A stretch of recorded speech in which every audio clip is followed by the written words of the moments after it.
എൻ്റെ പേര് Teresa John. ഞാൻ വരുന്നത് കണ്ണൂരിൽ നിന്നാണ്. ഞാനൊരു ഫോറിൻ മെഡിക്കൽ ഗ്രാജുവേറ്റ് ആണ്.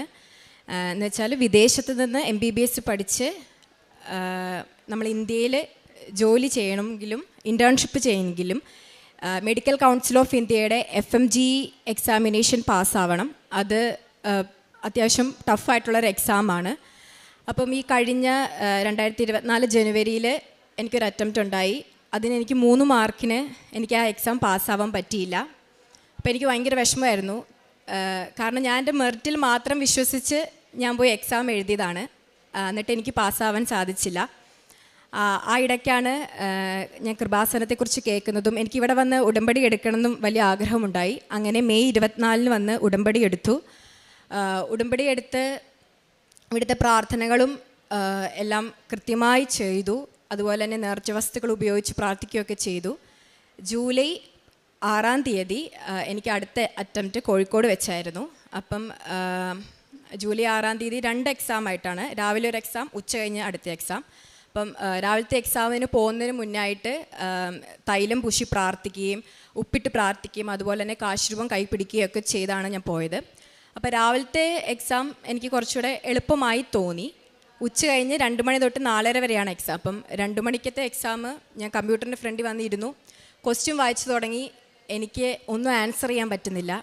എനിക്ക് ഭയങ്കര വിഷമമായിപ്പോയി. ഞാൻ കമ്പ്യൂട്ടറിൻ്റെ ഫ്രണ്ടിലിരുന്ന് കരഞ്ഞു. ഞാൻ മാതാവിനോട് പറഞ്ഞു, മാതാവേ എന്നെ പാസ്സാക്കി തരണം, ഞാൻ വന്ന് സാക്ഷ്യം പറഞ്ഞേക്കാം. ഒരു വിശ്വാസ പ്രമാണം ചൊല്ലി ക്വസ്റ്റ്യൻ വായിച്ച് പിന്നെ ആൻസർ കുത്തി അങ്ങ് വിട്ടു. അങ്ങനെ ജൂലൈ 6-ന് എക്സാം നടന്നു. ജൂലൈ 16-ന് റിസൾട്ട് വരുന്നു. നല്ല മാർക്കോടെ അമ്മ മാതാവ് എന്നെ പാസ്സാക്കി. നല്ല സ്കോറോടുകൂടി അമ്മ മാതാവ് എന്നെ പാസ്സാക്കി. 1 വർഷമായിട്ട് എൻ്റെ സഹോദരങ്ങൾക്ക്, എനിക്കൊരു ചേച്ചിയും അനിയത്തിയാണുള്ളത്, സഹോദരങ്ങൾക്ക് ജോലിക്ക് ഇച്ചിരി തടസ്സമുണ്ടായിരുന്നു. അപ്പോൾ അങ്ങനെ ജോലി നോക്കുന്നതിനിടയ്ക്ക്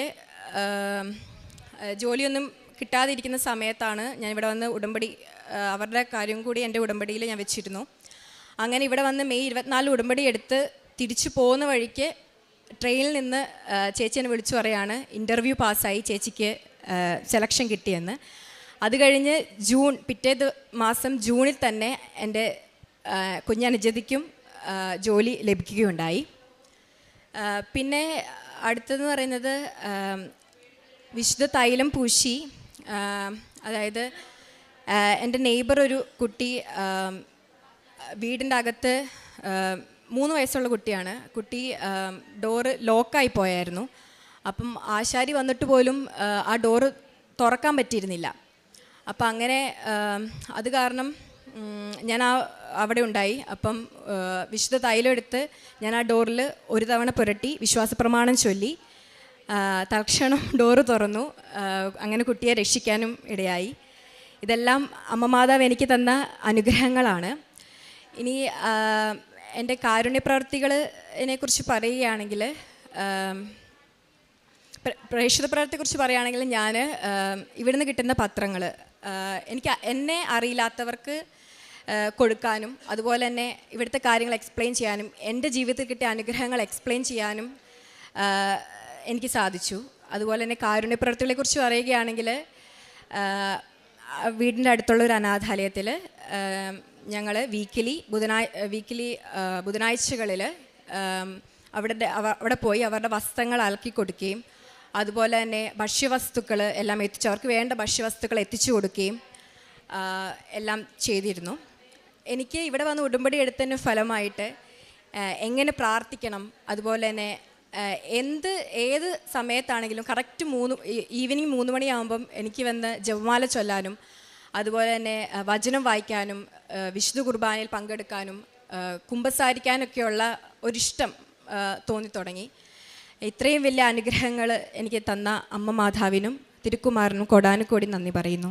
ദൈവത്തിന് ഒന്നും അസാധ്യമല്ല. ലൂക്കായുടെ വിശുദ്ധ സുവിശേഷം 1-ാം അധ്യായം 37-ാം തിരുവചനം അരുളി ചെയ്യുന്നു, ഇന്ന് ഈ കൃപാസന അൾത്താരയിൽ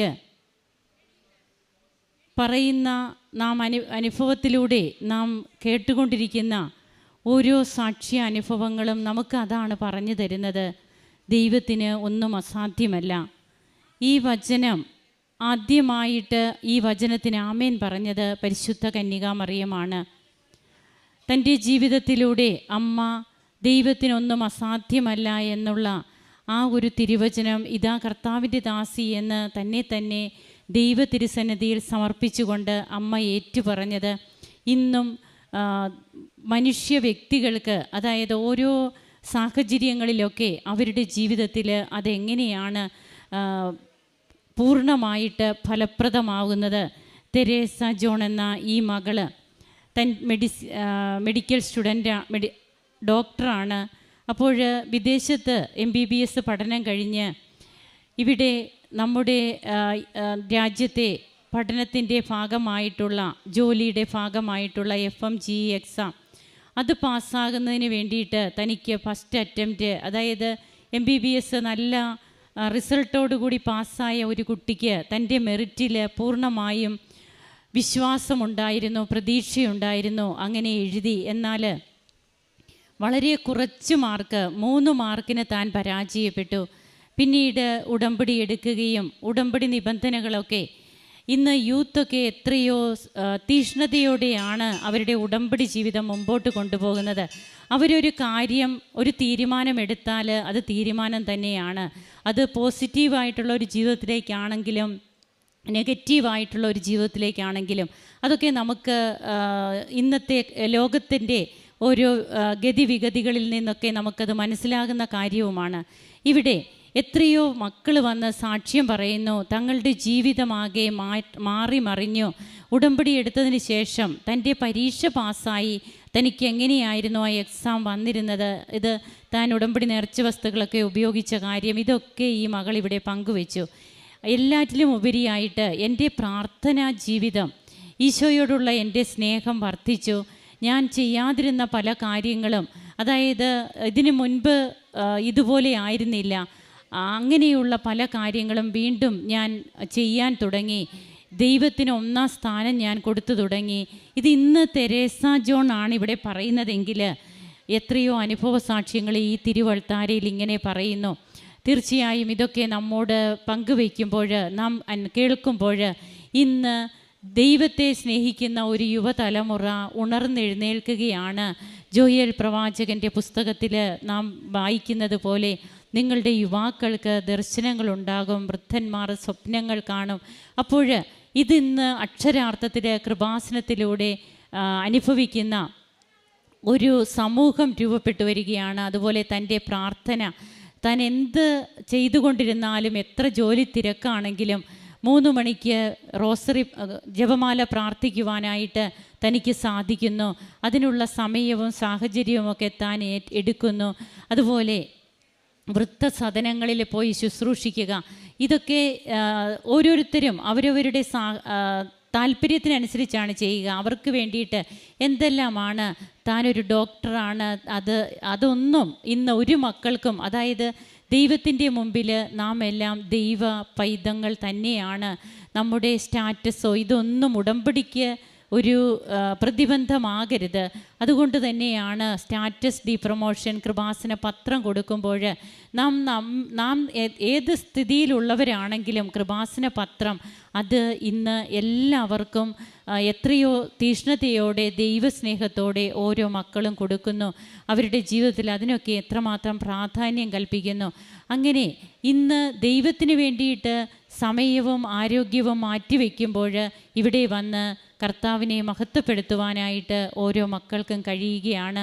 നമുക്ക് കരങ്ങളടിച്ച് ഈ മകൾക്കും കുടുംബത്തിനും ലഭിച്ച എല്ലാ നന്മകൾക്കും ഈശോയ്ക്കും അമ്മയ്ക്കും നന്ദി പറയാം. ദൈവത്തെ ആരാധിക്കാം, മഹത്വപ്പെടുത്താം. അത്യപൂർവ ദൈവാനുഭവങ്ങൾ ഇനി നിങ്ങൾക്കും സ്വന്തം. ഈ യൂട്യൂബ് ചാനൽ ഇതുവരെ സബ്സ്ക്രൈബ് ചെയ്തിട്ടില്ലെങ്കിൽ ഇപ്പോൾ തന്നെ സബ്സ്ക്രൈബ് ചെയ്യുക. ഈ വീഡിയോ ഇപ്പോൾ തന്നെ നിങ്ങളുടെ സുഹൃത്തുക്കൾക്ക് ഷെയർ ചെയ്തുകൊണ്ട് കർത്താവിൻ്റെ പ്രേക്ഷിതരാകുക.